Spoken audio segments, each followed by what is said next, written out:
Amigos, sean bienvenidos a una edición más de Economía para Todos. Yo soy Steven Paredes, estudiante de la carrera de Economía de la Universidad Técnica de Machala. Me complace enormemente compartir con ustedes este segmento, Entorno Económico, un espacio repleto de exploración y comprensión en el ámbito económico. Agradecemos al economista Lady León, docente titular de la carrera de Economía, quien hace posible que se mantenga en emisión esta serie de programas donde compartimos conocimiento y a la vez nos desarrollamos como profesionales, teniendo en cuenta que Economía para Todos es un proyecto de actividades complementarias de la carrera de Economía de la Facultad de Ciencias Empresariales. Buenas tardes, Yulexi. Coméntanos, ¿qué temática abordaremos el día de hoy? Así es, Steven. Buenas tardes, amigas y amigos. Es un gusto poder acompañarlos en esta ocasión con el segmento Entorno Económico. Yo soy Yulexi Paute y el día de hoy abordaremos el tema Instituciones y el éxito de las sociedades. Ecuador en perspectiva. No olviden que si les gusta el contenido, los invitamos a que nos sigan a través de las diferentes redes sociales. En Facebook nos encontrarán como Economía para Todos, en Instagram como Economía para Todos FM y YouTube como Economía para Todos UNICH. En esta tarde nos acompañará la estudiante Sara Tus de sexto semestre paralelo A, diurno, de la carrera de Economía. Así es, qué gusto que nos acompañen en esta tarde. Bienvenida, Sara. ¿Algunas palabras de apertura? Hola, buenas tardes con todos. Es un honor estar aquí, pues, en este espacio que nos permite expresar conocimientos que hemos adquirido a lo largo de la carrera y, bueno, es bastante provechoso y espero que sea productivo para todos los que estemos escuchando y los que somos partícipes también como ponentes. Listo, muchas gracias, Sara. Ahora, respecto al tema del día de hoy, podemos mencionar que el éxito de las sociedades a lo largo de la historia ha dependido sin duda alguna de muchos factores, siendo uno de los más importantes las instituciones. Estas entidades constituyen las reglas, normas y organizaciones que guían la vida económica, política y social de un país, donde la calidad de estas puede determinar si un país tiene las bases para crecer económicamente, tener estabilidad política y mejorar la calidad de vida de sus ciudadanos. Por ello es importante entender cómo estas instituciones pueden ayudar o dificultar el éxito de una sociedad. Por un lado, cuando las instituciones son fuertes, promueven la igualdad de oportunidades, reducción de la corrupción y fomentan un ambiente donde las personas puedan prosperar en su vida. Por otro lado, cuando las instituciones son débiles, pueden crear desigualdad, inestabilidad y frenar el progreso. Así es, estas entidades que van desde el gobierno y el sistema judicial hasta las organizaciones educativas y de salud establecen las reglas del juego que pueden fomentar o dificultar el crecimiento y la equidad. En el caso de Ecuador, un país con una rica historia y diversidad cultural, el análisis de sus instituciones ofrece una visión reveladora sobre los desafíos y oportunidades que enfrenta en su camino hacia un desarrollo sostenible. Esta introducción busca explorar cómo las instituciones en Ecuador influyen en su éxito como sociedad, destacando tanto los logros como las áreas de mejora en su estructura institucional. Ahora damos paso a su presentación, Sara. Adelante. Muchas gracias. Pues bueno, como vemos, en esta ocasión he traído el tema instituciones y el éxito el éxito en las sociedades, poniendo a Ecuador como la figura de la que vamos a hablar en esta tarde, sino nuestro país. Primeramente, me gustaría empezar el tema planteando una pregunta que vamos a ver en la siguiente diapositiva. Por favor, continuemos. Primero vemos esa pregunta. ¿Qué determina el éxito y el fracaso en una sociedad? Esta pregunta, como vemos aquí, dice que ha intrigado a pensadores, economistas, líderes durante siglos. Muchos han tratado de responder a esta pregunta y como resultado de esto existen varias teorías. Entre estas se menciona la geografía, la historia o la cultura, pero solamente una de las teorías planteadas logra responder a todas las interrogantes que han surgido en relación a este tema. Antes que todo, me gustaría traer como ilustración, para entender de forma más clara, un lugar que ejemplifica de manera clara cómo los diferentes sistemas políticos y económicos pueden generar desigualdades bastante grandes, una brecha abismal entre sociedades. Nogales, una ciudad dividida por una frontera que, bueno, revela mucho más de lo que a simple vista podría parecer. La siguiente, por favor. Nogales es un lugar que está dividido por una alambrada.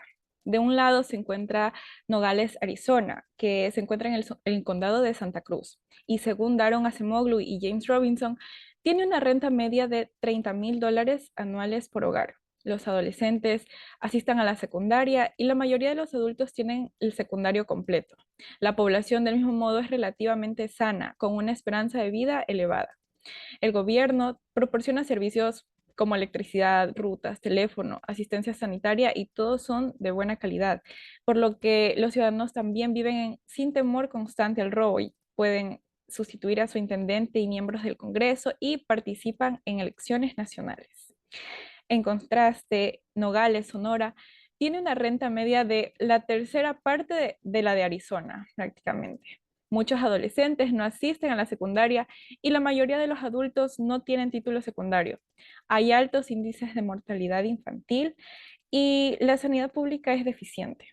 Las carreteras, la ley, el orden son precarios y, bueno, con altos grados de delincuencia. Abrir un negocio en este lugar es difícil debido a los permisos, a los sobornos necesarios, como sucede en la mayor parte de Latinoamérica. Los ciudadanos también están acostumbrados a la corrupción y la incompetencia de sus políticos. A pesar de compartir clima, geografía, antepasados, música, comida, la diferencia proviene de la frontera que separa Nogales, Arizona, en Estados Unidos, de Nogales, Sonora, en México.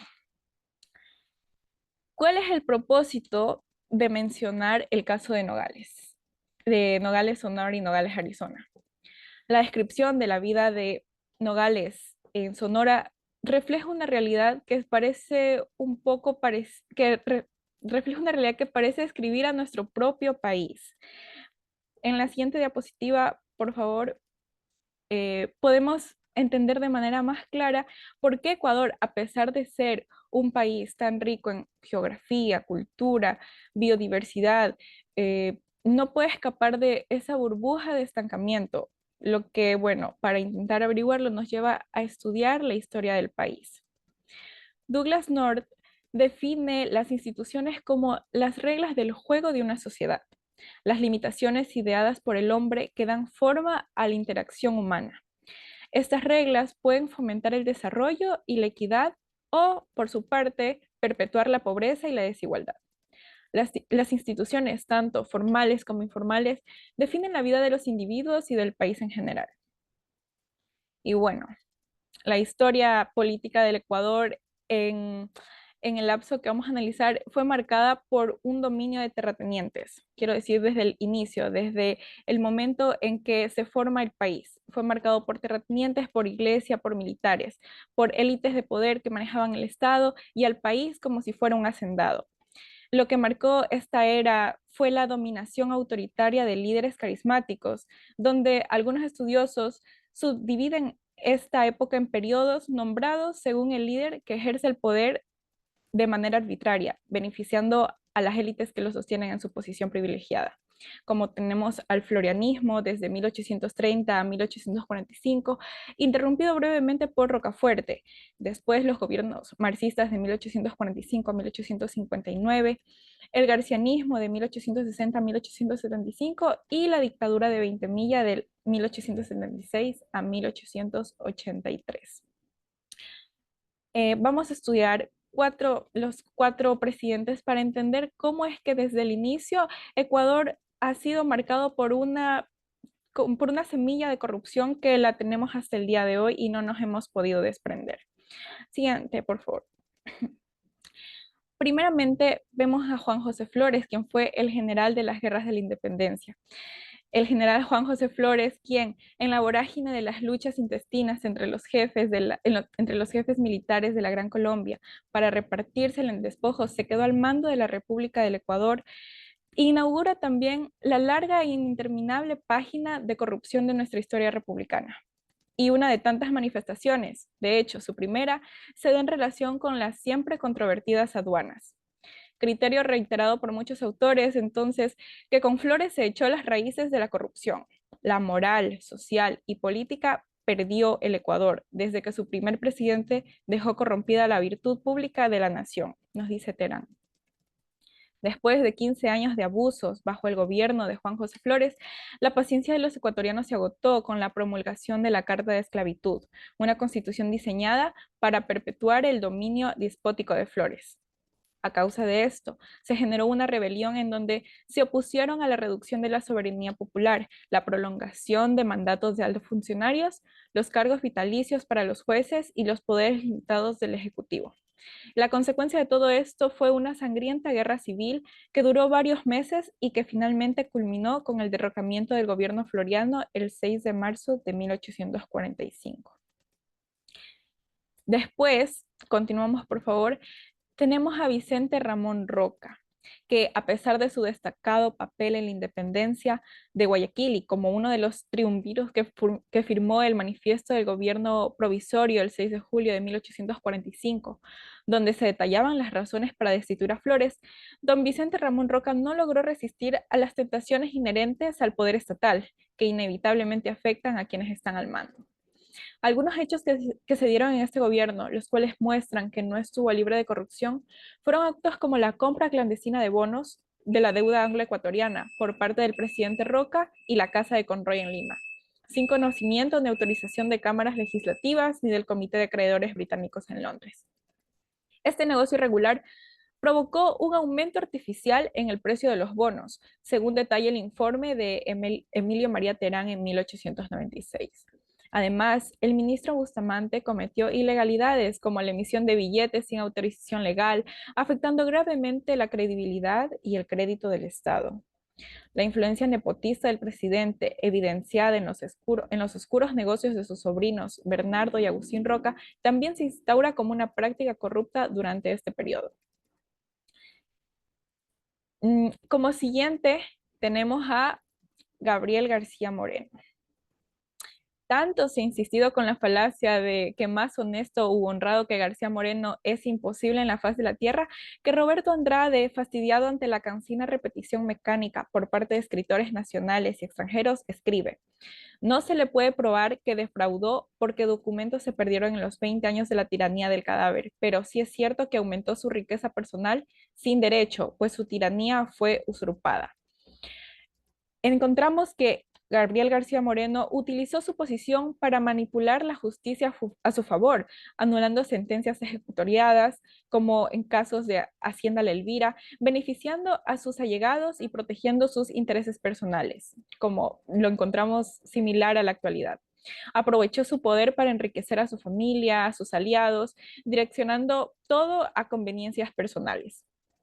En cuanto a los recursos públicos, desvió fondos destinados a la reconstrucción de Ibarra tras el terremoto de 1868 para beneficio personal, adquiriendo ganado a bajo precio en su hacienda de Huachalá. García Moreno también exhibió un abuso desmedido de poder económico, retirando arbitrariamente fondos de depósitos bancarios, afectando negativamente a instituciones como el municipio de Guayaquil y exacerbando así su control sobre los recursos financieros del Estado. Entre otros actos cometidos, finalmente fue asesinado por conspiradores liberales el 6 de agosto de 1875, después de haber dominado la política ecuatoriana desde 1860. Finalmente, como último personaje, en la siguiente diapositiva, tenemos a Ignacio de Veintemilla, que en primer lugar, el asalto bancario perpetrado por Veintemilla reveló su disposición a utilizar la fuerza del Estado para satisfacer sus propios intereses financieros y políticos.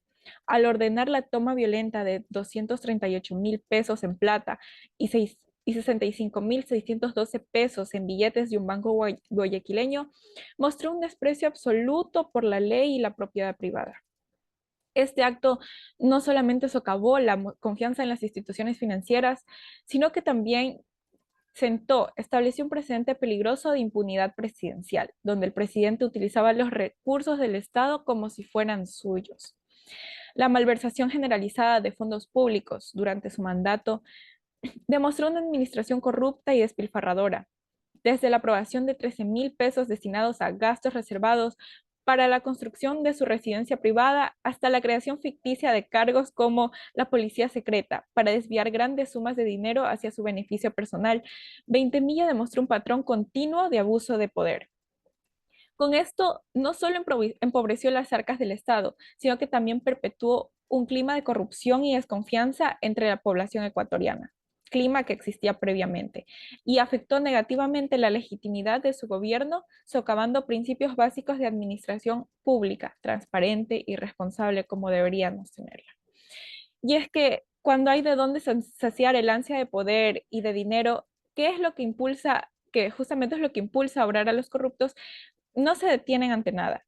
La época de dominio de Ignacio de Veintemilla, como acertadamente observa Simón Espinosa, había convertido al Ecuador en una despensa de primera para su apetito. ¿Y cómo no iba a ser la despensa de primera si en esos años prodigiosos de 1876 a 1883 el cacao se vendía como droga, dice? Tan marcada fue la insatisfacción que el gobierno de Ignacio de Veintemilla llegó a su fin en medio de una intensa oposición y resistencia interna. Según la historia, se dice que el pueblo hizo un juramento de construir la iglesia más grande del Ecuador si lograban derrocar a su gobierno, que eventualmente lo lograrían y tendríamos lo que conocemos ahora como la Basílica Nacional, Basílica del Voto Nacional en Quito, lo cual me parece bastante interesante. El ejemplo inicial de Nogales fue extraído de la obra de Daron Acemoglu y James Robinson, ¿Por qué fracasan los países? Y en el mismo libro, los autores evidencian la realidad de diferentes países como Corea del Norte, Sierra Leona y Zimbabue, quienes comparten algo en común. Históricamente han sido gobernados por pequeñas élites que buscan su beneficio personal a costa de la sociedad. En contraste, países como Gran Bretaña y Estados Unidos lograron industrializarse porque sus ciudadanos derrocaron a las élites que controlaban el poder, permitiendo la creación de una sociedad donde los derechos políticos estaban más repartidos y el gobierno debía rendir cuentas y responder a los ciudadanos. Así, la mayoría de la población podía aprovechar las oportunidades económicas. Como vemos, todo esto se relaciona a la situación actual de Ecuador, por lo que tenemos que tomar más atención y considerar cómo la influencia de todas las élites y la corrupción ha obstaculizado el progreso justo y duradero. Para tener un futuro prometedor, consideramos que Ecuador debería reforzar esos sistemas democráticos, empezando desde la educación, para que en un futuro podamos tener más transparencia y responsabilidad en el gobierno. Esto implicaría empoderar todos los sectores de la sociedad para permitirnos participar activamente en la toma de decisiones, garantizar que los recursos del país se utilicen en beneficio de nosotros mismos, de toda la población, no solo de una élite o de unos pocos privilegiados. Solo de esta manera, Ecuador podrá aprovechar al máximo sus recursos económicos y sociales, sabiendo que tenemos una muy buena ubicación geográfica, tenemos demasiada biodiversidad, somos un país que tiene muchísimas cualidades para salir de esa burbuja que nos ha mantenido a lo largo de la historia. Y esto nos va a garantizar un desarrollo inclusivo y sostenible para todos nosotros como habitantes. Gracias.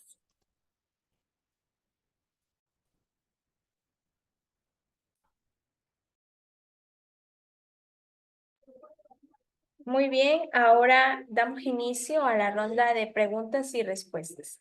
Las instituciones financieras juegan un papel fundamental en el desarrollo económico de cualquier país, actuando como intermediarios claves en la movilización y asignación eficiente de recursos. En Ecuador, estas instituciones son esenciales para facilitar el acceso al crédito y fomentar las inversiones, que son dos elementos cruciales para el crecimiento sostenible y la mejora del bienestar social. Ahora, ¿cuál sería el papel de las instituciones en el desarrollo económico de Ecuador? Bueno, Teóricamente, las instituciones deberían cumplir el papel de proporcionar acceso a créditos, fomentar inversiones, asegurar estabilidad financiera, al mismo tiempo que facilitar la movilización, asignación eficiente de recursos, que es justamente lo que más se mencionó en esa exposición y cómo lo mantiene una élite. Y esta asignación de eficientes recursos es lo esencial para un crecimiento sostenible y la mejora del bienestar social. Sin embargo, no es el caso de Ecuador, como lo evidencia la historia, y es algo que debemos cambiar. Correcto, Sara. Ahora, ante la falta de leyes sólidas en nuestro país que fomenten la institucionalidad para que los funcionarios públicos desempeñen adecuadamente sus labores, que por eso no podemos depender de la buena voluntad de que alguien prometa y que nos vaya a cumplir. Por ello, es necesario mecanismos que incentiven la transparencia de datos e información en el sector público. Por lo que de tal manera te planteo la pregunta, ¿qué instrumentos son necesarios de añadir para mejorar la transparencia en las instituciones? Yo considero que es necesario implementar mecanismos como creación de portales de datos abiertos, en donde la información pública sea accesible y comprensible, sobre todo para todos los ciudadanos, que se pueda entender. Del mismo modo, creo que es importante implementar tecnologías de información que nos permitan gestionar, divulgar datos en tiempo real, junto con la realización de auditorías regulares, claro, y que sean realizadas por entidades independientes, puesto que sabemos el historial de corrupción en entidades regulatorias nacionales. Por último, pero no menos importante, creo que promover la participación ciudadana es una pieza principal para garantizar la rendición de cuentas. Ahora, las instituciones culturales son pilares fundamentales en la preservación y promoción de la diversidad cultural, actuando como guardianes del patrimonio histórico, artístico y social de las comunidades. Estas instituciones que incluyen museos, bibliotecas, teatros, centros culturales y organizaciones comunitarias. ¿Qué papel juegan las instituciones culturales en la preservación y promoción de la diversidad cultural? Bueno, justamente como menciona la pregunta, actuarían como un guardián del patrimonio histórico, ya que a través de museos, bibliotecas, teatros, centros culturales se mantiene viva esta memoria colectiva, fomentando el respeto y la apreciación por las diversas manifestaciones culturales. Del mismo modo, estas instituciones ofrecen estas plataformas de expresión artística y cultural que promueven la inclusión y el diálogo intercultural que nos caracteriza siendo un país tan diverso. Bien, recordarles a nuestros seguidores comentar, dar like y compartir para que llegue a más personas y ser cada día una comunidad más grande. Somos economía para todos. Somos carrera de economía. Somos URMACH. Si es. La colaboración entre el gobierno ecuatoriano y las instituciones internacionales es un factor determinante en el desarrollo y la implementación de políticas públicas que buscan mejorar la calidad de vida de la población. Estas alianzas abarcan una amplia gama de áreas, incluyendo desarrollo económico, salud, educación, medio ambiente y derechos humanos. De aquí viene mi pregunta. ¿Qué colaboración existe entre el gobierno ecuatoriano y las instituciones internacionales? Se sabe que el gobierno ecuatoriano y las organizaciones internacionales trabajan juntos en temas como desarrollo sostenible, protección del medio ambiente, ayuda humanitaria y promoción de derechos humanos. Aunque se realizan diversas alianzas con organizaciones como la ONU, OEA, Banco Mundial y el FMI para enfrentar todos estos obstáculos comunes y mejorar el bienestar, es lo más importante es que todos los organismos y los ministerios se ajusten a las demandas de la población y comprendan la situación actual para obtener resultados efectivos y adecuados a las expectativas. Muy bien, ahora nuestro país presenta un serio desafío en cuestión del manejo de su deuda. Como claro ejemplo, tenemos lo que sucede con el Instituto de Seguridad Social, ante lo cual una de las opciones que se discute es la idea de recaudar más recursos y ampliar los años de contribución.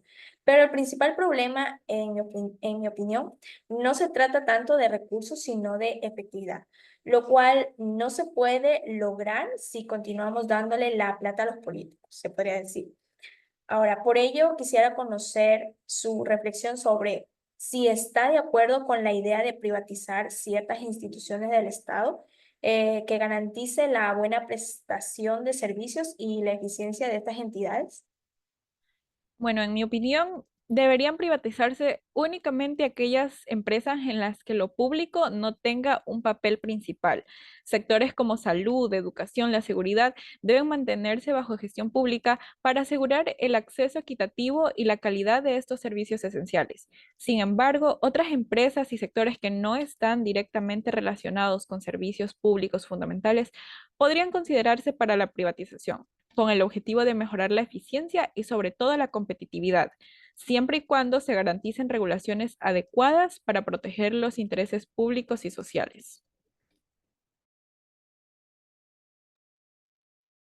En Ecuador, un país con significativos desafíos en términos de pobreza y desigualdad, la calidad y eficiencia de sus instituciones pueden marcar una diferencia crucial, donde las instituciones gubernamentales, educativas, de salud, financieras, entre otras, juegan roles integrales en la implementación de programas sociales, el acceso a servicios esenciales y la promoción de un crecimiento económico inclusivo. Por esto te pregunto, ¿cuál es la relación entre la eficacia de las instituciones y los índices de pobreza y desigualdad en Ecuador? Pues como lo vemos, una gestión eficaz y transparente puede garantizar que estos fondos destinados lleguen efectivamente a las personas más necesitadas y esto reduce los desvíos. Eh, Entiendo que las instituciones educativas son esenciales para brindar una educación de alta calidad que permita a los ciudadanos a acceder a mejores oportunidades laborales. Y esta educación inclusiva y bien administrada tiene el potencial de romper el ciclo de la pobreza al brindar a las personas las herramientas necesarias para mejorar sus condiciones de vida. La eficiencia de las organizaciones en Ecuador considero que pueden tener un impacto bastante fuerte en la lucha contra la pobreza y la desigualdad, ya que una gestión efectiva y transparente de estas organizaciones garantizaría que los recursos y servicios lleguen a toda la población y esto a largo plazo generará un crecimiento económico más justo e inclusivo, reduciendo esta concentración de riqueza solamente en un área y que todos tengan lo que deben tener.